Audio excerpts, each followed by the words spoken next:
මම ඉතින් ගැසට් කරපු විභාගයකින් පාස් වෙලා අර්ධ රාජ්‍ය සේවයෙන් රාජ්‍ය සේවයට ඇතුළත් වුණා. දේවිකා, සුචි, විශාන්ත, චමින්ද, ප්‍රසන්න, නිරංජන, නයනා, මහේෂ්, රුවන්, ප්‍රදීප්, ප්‍රියන්ත, පරාක්‍රම, ආලෝක, සමන්ති, අංජලි, ඉස්තරුත් තියෙනවා. තව 100ක් විතර එක තමයි ශ්‍රී ආයතනයේ වසරක පුහුණුව සඳහා මම එක්වෙන්නේ. මේ නම් මම හැම ලියන්නේ ඒවා උච්චාරණයට මම කැමති නිසා. අපේ පරම්පරාවෙන් පස්සේ සිංහල නම් කොච්චර වෙනස් වුණාද? ඒකයි ප්‍රශ්නාර්ථකෙන් කියනවා.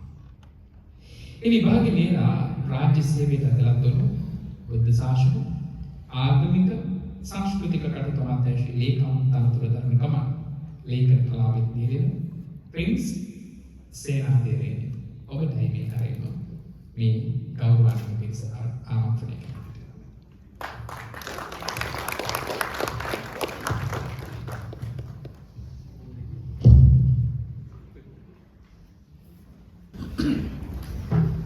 හරි මගේ කතාන ටිකක් සද්දයි හිතනවා පිටපස්සට ඇහෙනවා කියලා හැමදෙනාටම සුබ දවසක්. පෙරාදෙණිය විශ්වවිද්‍යාලයේ සිංහලාංශ මහාචාර්ය දීර්ඝ අමරදීප්ති තුමනි, ඒ වගේම ප්‍රවීණ ලේඛකයා සුමනා ජයරත්න, ඒ වගේම අද දවසේ ලේඛිකාවක් හැටියට අපේ මතකයට අපේ ජීවිතවලට එක්වන රසානගේ විමුක්තිගේ අම්මා තාත්තා ඇතුළු රසානට හිතවත් රසානට ආදරය කරන ආදරණීය මිත්‍රවරුනි, ඔබ සියලු දෙනාගේම අවසරයි. මේ සඳහා අද දවසේ පැමිණිලා කෘතිය ගැන රසාන ගැන වචනයක් කතා කරන්න පුළුවන්ද කියන ආරාධනය එකෙල්ලේ මම ඉතා ආරාධනයක් නෙමෙයි, වටින් ගිහිල්ලා අපේ යාළුවා තමයි රසානගේ ආරාධනය ඒ වෙලාවේ දෙකේ ඉනවර්ෂන් පණක් වගේ තමයි ඉස්සරහ තිබුණේ. මොකද අද දවසේ මේ හරියට තුනට තවත් සාහිත්‍ය ප්‍රකාශක දෙකමිනවා කියන මම පොරොන්දු වෙලා තිබුණු නිසා.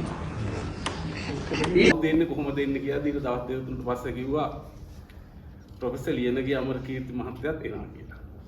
ඊට පස්සේ නම් මම රසානට කිව්වා රසාන එහෙම නම් ඉතින් මට අය ලොතන කරන්න දෙයක් නැහැ නේ. අමරකීර්තියි ඔක්කොම කරනවා කියලා ඊට පස්සේ මම පොත කියවුවට පස්සේ මට හිතුණා මගේ පැත්තෙන් මට යුතුයකමක් තියෙනවා, වගකීමක් තියෙනවා. කොල්ම තියෙන උත්සවයට වඩා මහනුවරට ඇවිල්ලා රසානාගේ පොතේ මේ කාර්යයට සම්බන්ධ වෙන්න. හේතුව තමයි රසානට අයත් නොවන මගේ සංස්කෘතික ජීවිතය ඇතුළේ අපි හඳුනාගත් කලාපයක් තියෙනවා. ඒ කලාපයට රසානාගේ කෘතිය තුලින් එල්ල වෙන්නේ ආලෝකයක් එක පැත්තකින්. අනිත් පැත්තෙන් අපි දරාගෙන හිටපු දේවල් වලට, අපි විශ්වාස කරපු දේවල් වලට අභියෝගයක් එල්ල වෙනවා. ඒ නිසා මම බොහොම කැමැත්තෙන් හිතුවා මං සිටිය යුත්තේ අනිවාර්යෙන්ම මේ යුතුයකම වෙන්නත් ඕන හානුවරට යන එක. රසානාගේ මේ වටිනා කියන අවස්ථාවේ එතන විනාඩි 15ක් විතර කතා කරන එක තමයි හොඳම දේ කියලා තමයි යන්නේ. ඊළඟට කියන්න ඕන මම මෙතෙන්ට ආවේ රසානාගේ යාළුවෙක් හැටියට නම් නෙමෙයි. රසානායි මායි අවුරුද්දක් ශ්‍රීඩේකේ එකට හිටියා. මගේ මතකයේ හැටියට මුළු අවුරුද්ද ඇතුළත එක වචනයක්වත් අපි කතා කරලා නැහැ.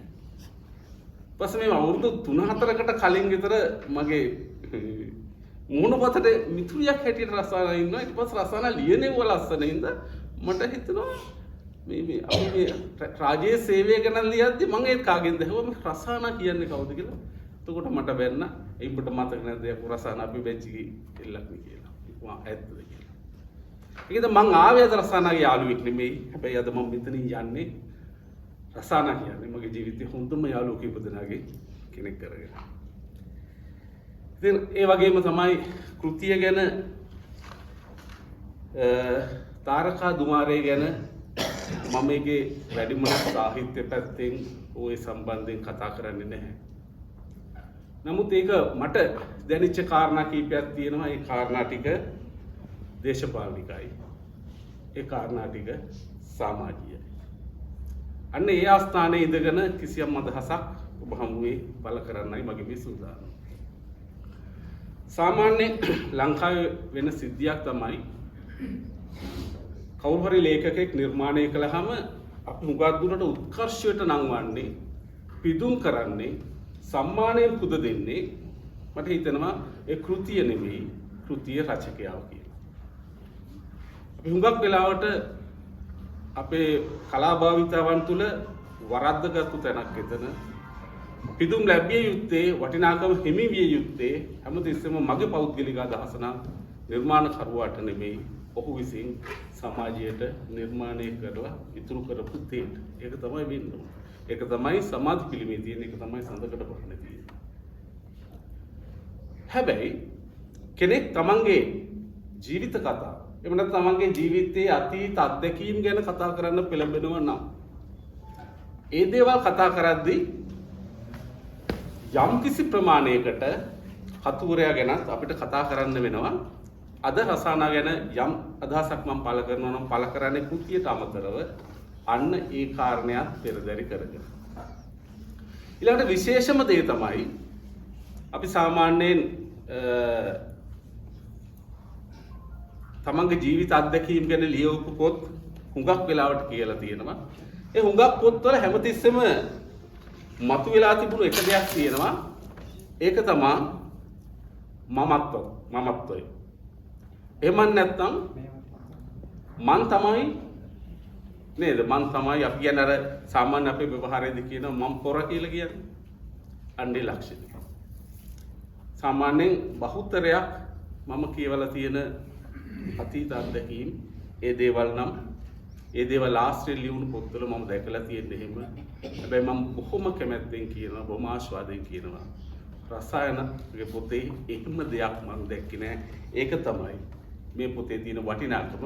මම ඒක ඉදිරියේදී පැහැදිලි කරනවා. ඊළඟට මේ කෘතිය ගැන මේ කෘතිය කියවගෙන යද්දී මට දැනෙච්ච විදිහට තවත් එකමක් ආවා. ඒක තමයි ග්‍රීක භාෂාවෙන් බිඳලා ග්‍රීක වලින් බිඳලා ඉංග්‍රීසියට ආපු වචනයක් තියෙනවා නොස්ටැල්ජියා කියලා. කිසියම් පුද්ගලයෙක් උපත්යේ ඉඳලා වැඩි කාලයක් ජීවත් වෙච්ච පරිසරයෙන් මිදුණට පස්සේ ඒ පරිසරය ගැන ඇතිවෙන යම් කිසි සාංකා වගේ හැඟීමක්. රසානාගේ පොත එහෙම නෙමෙයි කියන්නේ මේ අයියන්නේ. පූර්ව නිගමන වලට ගන්න එපා. ඒ වගේ එකට අපි කියන නොස්ටැල්ජියා. දැන් අපේ හුඟක් වෙලාවට අපි අතීත අත්දැකීම් අපි ස්මරණය කරන්නේ ඒ කරලා අපි කෘතියක් හැටියට දෙන හුඟක් කෘතිවල මම මේ දේ දැකලා තියෙනවා. හැබැයි එහෙම නොවන කෘතිත් තියෙනවා. දැන් සාමාන්‍යයෙන් අතීත අත්දැකීම් ගැන අපිට කලින් ලියපු ලේඛකයෝ එහෙම පොත් ගණනාවක් අපිට හම්බෙලා තියෙනවා. වික්‍රමසිංහෙන් ගත්තත්, අපේ ගම ගත්තත්, උපන්දා සිට ගත්තත්, මාගම් තෙන්නකෝන්ගේ දියවැලක් ඔස්සේ වගේ කෘතියක් ගත්තත්, තමන්ගේ ජීවිත අත්දැකීම් ගැන කියපු සිරිලාල් කොඩිකාර්ගේ පොත, ගිය අවුරුද්දේ ආපු කරවරනම අමරසිංහ මහත්මයාගේ සිතක මතක වගේ පොතක්, එක් කලාකරුවෝ ගැන එතුමාට තිබුණු අත්දැකීම් සහ ඒ පරාසය. මට මම කියන්න උත්සාහ කරන්නේ ඒ මම කියවලා තියෙන අර මුලින් කිව්ව අර මමත්වයේ තියෙන ඒ පොත් ගොන්න ඒ වගේම මේ ජනප්‍රිය සහ අපිට විතාම ආස්වාදයක් ගෙන දුන්නු අතීත සැමරුම් ගෙන ආපු වික්‍රමසිංහ මාගම් තෙන්නකෝන් ඇතුළු පරම්පරාවේ පොත් මේ සියල්ලටම වෙනස් අත්දැකීමක් මම රසායනික පොත තුලින් දකිනවා.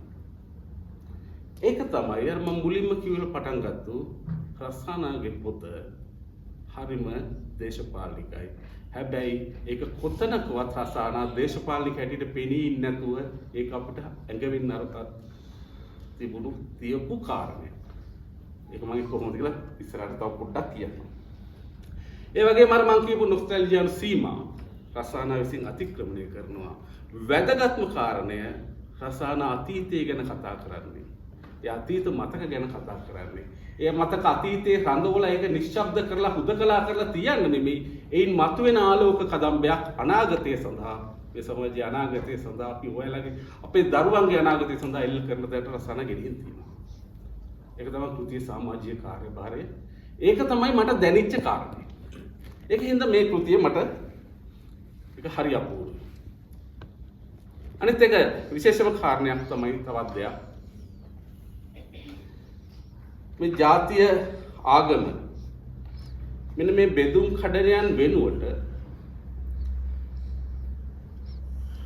පුද්ගලයා එහෙම නැත්නම් මිනිසා සාමූහික සමාජයක සමාජිකයෙක් හැටියට අනිකා ගැන සහකම්පනයෙන් යුතුව බලන්න, අනිකා ගැන ආදරයෙන් යුතුව හිතන්න, අනිකා එක්ක මිනිස්සෙක් හැටියට ගනුදෙනු කරන්න, ඒ තිබුණු ඒ අර රසානාගේ මතක තුල සැඟවුණු ඒ සමාජයේ තියෙන ඒ වමනාව අපිට අහිමි වෙලා ගියේ කොතනින්ද, කොයි කාලෙද, මොකක්ද ඒකට හේතු උනේ? දැන් මම මෙන්න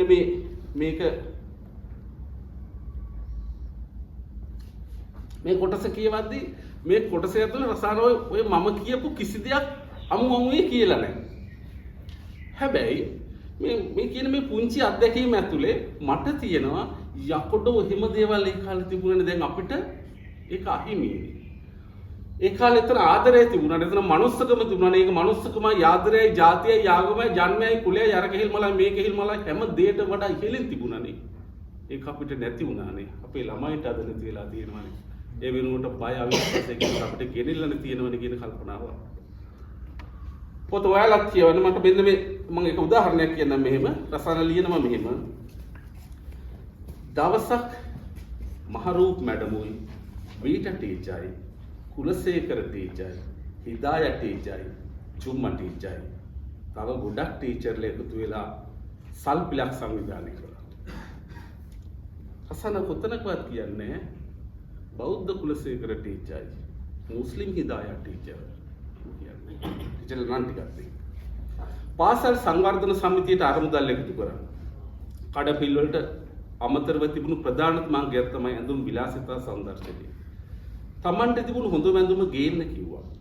මගේ ගවම හොඳ මදිහින්දා බිම වාඩි වෙලා අනිත් අයගේ මෝස්තර හොඳට බලා ගන්න ලැබුණා. තාමත් චිත්‍රපටයේ වගේ මතකයි.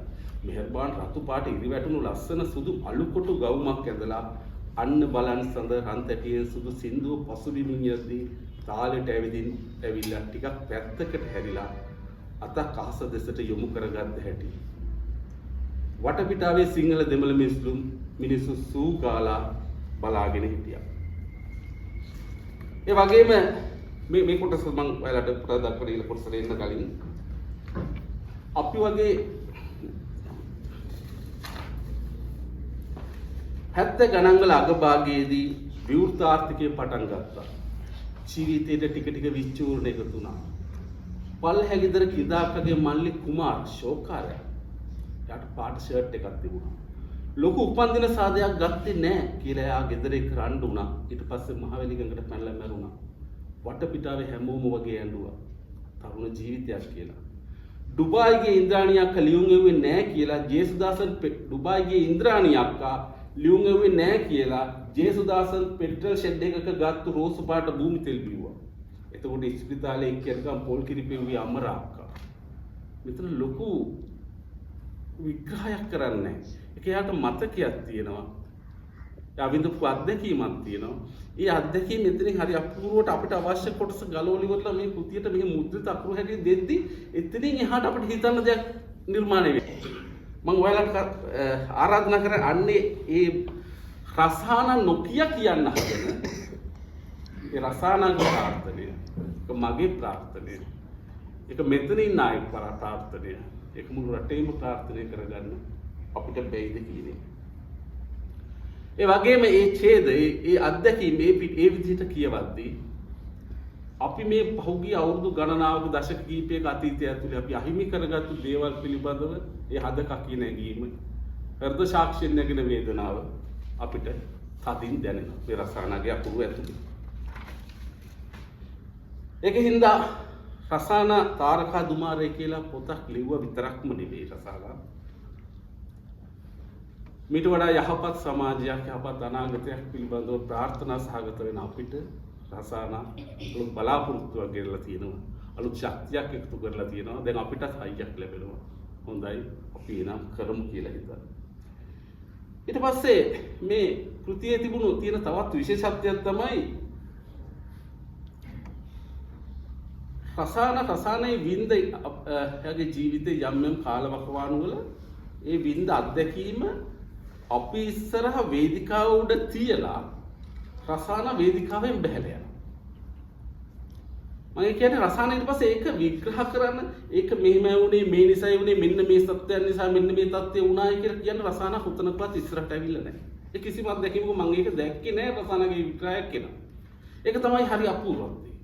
රසාන ඊට පස්සේ අපිට ආරාධනා කරනවා පාඨකයන් වන අපිව මරණ පරීක්ෂකවරු හැටියට පත් කරනවා අර මරුණු අතීතයේ මල සිරුර කපලා කොටලා බලන්න අන්න එතකොට අපිට හම්බ වෙනවා ඒ අතීතයත් මේ වර්තමානයත් දෙක යා කරලා බලලා අඬන්න පුළුවන් තැන් දුක් වෙන්න පුළුවන් තැන් සහ අනාගතය ගැන ප්‍රාර්ථනා සහගත වෙන්න පුළුවන් තැන් අන්න ඒක තමයි රසානාගේ විශේෂත්වය.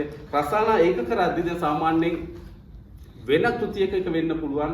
මෙන්න මේක අර බීටා ඉස්කෝලේ ටීචර්, හිදායා ටීචර්, කුලසේකර ටීචර් මෙහෙම ගියා. යාළඟ මෙහෙමයි කියලා ලොකු විග්‍රහ වලට යන්නේ නැතුව ඒක ඇතුලේ ඇඟුම් කාර්ක ටික. මම දන්නේ මං කිව්වේ කොහොමද පැහැදිලි වෙනවද කියලා මට දැනෙන්නේ කියලා උත්සාහ කරද්දී ඇඟුම් කාර්ක ටිකක් ඉතුරු කරනවා. දැන් එතනින් අපි ඇස් දෙකයි කියවිල්ලයි නවත්තලා පොඩ්ඩක් ඇස් දෙක පියාගෙන ඒක ගැන හිතන්න. ඒක ගැන හිතලා ඒ කම්පනයත් එක්ක වෙන ඒක විඳ ගන්න සහ වඩා හොඳ තත්ත්වයක් ගැන බලාපොරොත්තු සහගත වෙන්න. ඊළඟ වෙලා යන හරි මේකයි විනාඩි 20යි තියෙන්නේ. ඊළඟට මම තවත් විදිහකට මේ කෘතිය දකින්න තාරකා දුමාරේ ඒක තමයි මිත්‍රවරුනි මේක මම හඳුන්වනවා කවුරු කොහොම කිව්වත් වීර ආඛ්‍යානයක් කියලා. ඒක එහෙම.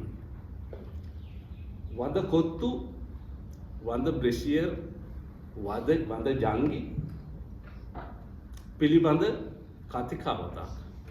කේශනාලිකා දක්වා සමාජයේ කාවැද්දලා තිබුණු මොහොත. ඒ හැමදේම බැටකාපු පසුබිමක ඉඳලා හැබැයි මේ සමාජය කරේ එක කොටස් වලට නොබෙදා මුළු මහත් මනුෂ්‍ය සංහතියටම පිදුව ආදරය ඒ මනුෂ්‍යත්වය රසායනික ජීවිතය ඇතුළේ බිඳුවක්වත් අඩු කරගෙන නැහැ. මේ සාමාන්‍යයෙන් වෙන්නේ ඒක නෙමෙයි. උන් අපිට මෙහෙම කරා මෙහෙම දේවල් අපි විඳ එහෙනම් අපිත් මෙහෙමයි කියන තැනටපත් වෙනවා. මේ රසායන හැම නෙමෙයි රසායන ඒ දේවල් දරාගෙන තවදුරටත් නොවෙනස් මේ සමාජයේ මේ මිනිස්සු වලින් තමන්ගේ ආදරය රසායන දරාගෙන ඉන්න ඒක වීරකමක් නෙමෙයි. ඒක වීරකමක්. ඒ හැමෝටම කරන්න බෑ. එම සුවිශේෂී චරිතවලට විතරයි.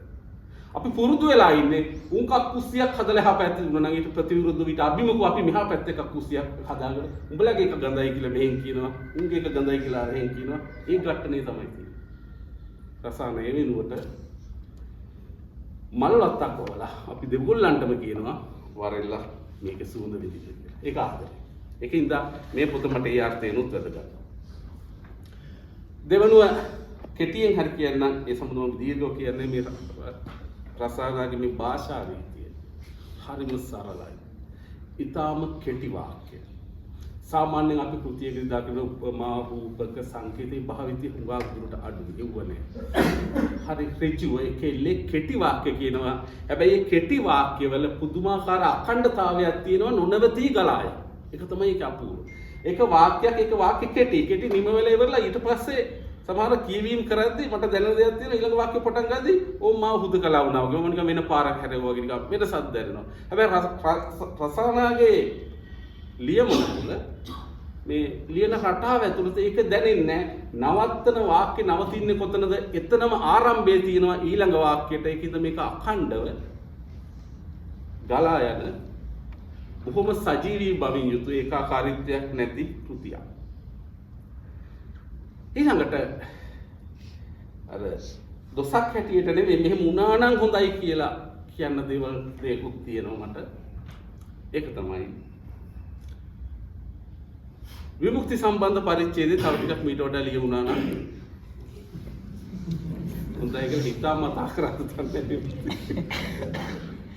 මීට වඩා ලියුණා නම් හොඳයි කියලා. මොකද මම දන්නවා මේ ආදර සම්බන්ධතාවය ඇතුළේ කතාවේ අවසානයේට යද්දී ඒ මූණු දෙන ප්‍රශ්න සහ ඒ සිද්ධිය ගැන මීට වඩා දැනුවත් භාවයක් ඒක කොහොමද විඳගත්තේ කියන එක විමුක්ති විඳගත්තේ කියන එක රසාන මීට වඩා හොඳට දන්නවා. දෙවෙනි එක තමයි අර පෙරියම්මගේ ගැන කියන කතාවේ තව දුරටත් ඇතුළට එබිල බලන්න තිබුණා කියන හැඟීමක් මට ආවා. මම වැරදි ඇති මට හැඟීමයි මම කියන්නේ දේවල් තව පොඩ්ඩක් අපිට ලියන්න තිබුණා නේද කියන එක තිබුණ එක සමහර දේවල් හංගලා ඕනකමින් හංගලා ගියාද කියන හැඟීමක් ආවා. ඒ වගේම තමයි සංස්කෘතින් දෙකක කියන්නේ සිංහල සහ මුස්ලිම් විවාහයක මේ මූණ දෙන අර්බුදය ඒ උන්ගේ ආදරය කියන එක ඉහළට ගන්න. ඇත්තටම ගන්න ඕනේ දේ තමයි. ඒක ඉහළට ගන්න උන් කරපු කැපකිරීම වල ඒ සංස්කෘතික ගැටුම මීට වඩා තවත් ටිකක් ලිය වුණා නම් හොඳයි කියනවා. එක තැනක ලියනවා මෙහිම රසාන. ඒ ලියන්න පුළුවන්කම තියෙනවා. කියලා කෙටියෙන් ලියලා නවත්තන. කෙටියෙන් ලියලා නවත්තපු තැන තමයි මෙහෙම තියෙන්නේ. අපි වගේ සාම්ප්‍රදායික ආසියානු රටවල මිශ්‍ර විවාහ කියන්නේ හරිම පීඩාකාරී දෙයක්. ඇතුළතින් හා පිටින් දෙනනේ පීඩණයට ඔරොත්තු දීම පහසු නෑ. විමුක්ති හම්බුණු වෙලාවල් වල මම සතුටින් හිටියත් තනියම ඉන්න හැම වෙලෙම හිතුවේ වෙන් වෙන එක. දවසක් ඒකම එයාට කියලා මූණ දිහා බැලුවට පස්සේ හිතාගත්තා ආයෙත් ඒ කතාව කියන්නේ නෑ කියලා. අපේ තාත්තත් නැති වුණා. මට තාත්තගෙන් සමාව ගන්න බැරි වුණා. සිය දී නසා ගන්න හිතුනේ නැති වුණාට මතකයක්වත් ඉතුරු නොකර නැත්තටම නැති වුණා නම් හොඳයි කියලා හිතුණා. මෙහෙම අවුරුදු 6ක් විතර ගෙවුණා. මම කාට හරි උදව් කරන්න පුළුවන් තැන්වල උදව් ඉල්ලපු තැන්වල ඒක නොකර බලාගෙන හිටියා. හින එන දේවල් වලට සතුටු වෙන්න ඕන දේ තැන්වල බුම්මන් හිටියා. පස්සේ පසුතැවුණා. විමුක්ති මගේ මෙන්ටලි උසුවා. මෙතන මෙහෙම තියෙනවා. හින යන දේවල් වලට සතුටු වෙන්න ඕන තැන්වල බුම්මන් හිටියා. ඒ වගේම ලියන්න ඕන තැන්වලත් නොලිය බුම්මන් හිටියද කියන ප්‍රශ්නේ තියෙනවන්නේ. ඒ වගේ තැන්වල තව ලියන්න තිබුණා නේද කියන්නේ. ඉතින් අවසාන වශයෙන් රසාන මම කියන්නේ මේක ආරම්භයක් විතරයි. රසානට ලියන්න දේවල් තව ගොඩාරියක් තියෙන බව මේක පැහැදිලි. වැදගත්ම දේ වැඩක් තමයි වැඩක් කරන්න පුළුවන් මිනිස්සු වැඩක් නොකර හිටියොත් ඒක අනාගත අපේ පරම්පරාවල විසින් අපෝ වැරදිකාරෝ හැටියට නම් කරයි. ඒක නිසා මේක ලියලා නවතින නෙමෙයි ඉස්සරහටත් ලියන්න ඔබට වගකීමක් සහ යුතුයකමක් මේ මොහොත විසින් උදා කරලා දීලා තියෙනවා. අවසාන වශයෙන් කරපු ආරාධනයටත් ස්තුතියි.